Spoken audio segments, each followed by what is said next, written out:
Bien, donc mon TP est en train de se préparer. Je vais pouvoir, ici j'ai vérifié que j'étais bien tout branché, je vais pouvoir, hop là, alimenter en courant l'émetteur d'ultrasons. Si j'alimente en courant l'émetteur d'ultrasons, ça veut dire que lui émet du son ou de l'ultrason et que les deux micros dans le même temps les reçoivent. Donc je devrais voir apparaître sur l'écran de mon oscilloscope la trace de ce son. Or, là, je ne vois rien pour le moment. Alors, si je ne vois rien pour le moment, c'est parce que ici, là, vous voyez en bas, j'ai rien qui apparaît. Je n'affiche aucune de mes deux chaînes, en fait. Je n'affiche pas ce qui est reçu ici, ni ce qui est reçu ici. Alors, je vais appuyer sur chaîne 1 ici, et je vois qu'apparaît chaîne 1. Donc, je reçois bien le signal de la chaîne 1. Si j'apparais sur chaîne 2 aussi, je vois qu'apparaît chaîne 2, et je reçois simultanément sur l'écran les signaux de chaîne 1 et chaîne 2. Donc là, je vais virer chaîne 2 pour n'avoir que chaîne 1. Là, ce que je vois, c'est un espèce de brouillard parce que mon réglage vertical a une trop grande amplitude. Donc, je vais régler ce réglage vertical pour tâcher d'y voir un peu plus clair. Alors, qu'est-ce qu'on va... Ah, voilà. En tripotant les boutons, on se rend compte qu'on peut voir ici une salve.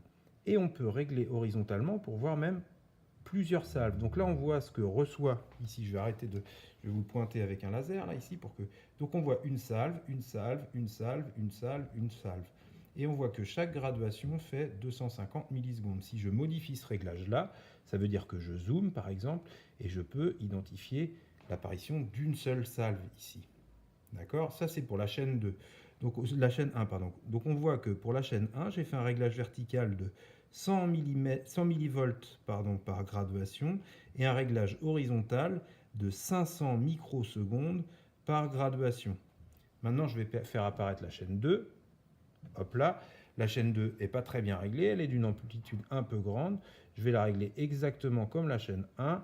Donc là, les réglages de la chaîne 2 sont ici, 200 millivolts, alors que la chaîne 1 était de 100 millivolts. Donc je vais diminuer ce réglage, hop là, et l'amener à, hop là, 100 millivolts, exactement comme la chaîne 1. Et le réglage horizontal, lui, il est commun. Donc je vais faire bouger maintenant vers le haut mon signal pour faire concorder les deux signaux. Et on voit ici que je peux les mettre tous les deux un peu plus petits si je veux. Voilà, je vais mettre un peu plus petit celui-là, un peu plus petit, hop là, comme ceci. Je vais le faire redescendre. Voilà. Voilà.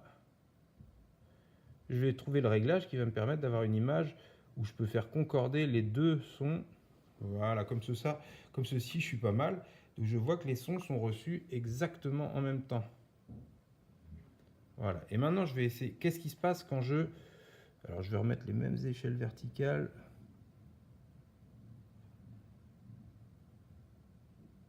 Voilà. Et l'écarter un petit peu. Voilà. Donc là, on voit que je reçois mon son exactement en même temps. Et on voit que une graduation correspond à 500 microsecondes. Qu'est-ce qui se passe quand je recule, hop là, un des deux micros? Quand je recule un des deux micros, si je le recule très très loin, on voit que le signal faiblit. En fait, celui-là entend moins fort que celui-là, c'est logique. Mais si je veux, je peux très bien modifier, non pas celui-là, mais celui-là plutôt qui correspond pour rezoomer sur mon signal, pour qu'il soit toujours aussi grand. Et puis on voit aussi que le signal recule ici. Ça veut dire que lui a reçu le son plus vite que lui. Combien de temps avant? Eh bien, ce qu'on lit comme décalage entre les deux points remarquables du signal, c'est-à-dire par exemple entre cette petite crête-là et cette petite crête-là, combien de temps est-ce qui s'est passé? Ben, le décalage horizontal. Donc si on met cette petite crête-là sur une graduation et qu'on écarte d'un nombre défini de variations, il se sera passé le nombre de graduations fois le temps défini en échelle horizontale. Donc, je vais régler horizontalement, hop là, ma petite crête là-dessus, et je vais régler ici mon écartement entre les deux micros, de sorte que,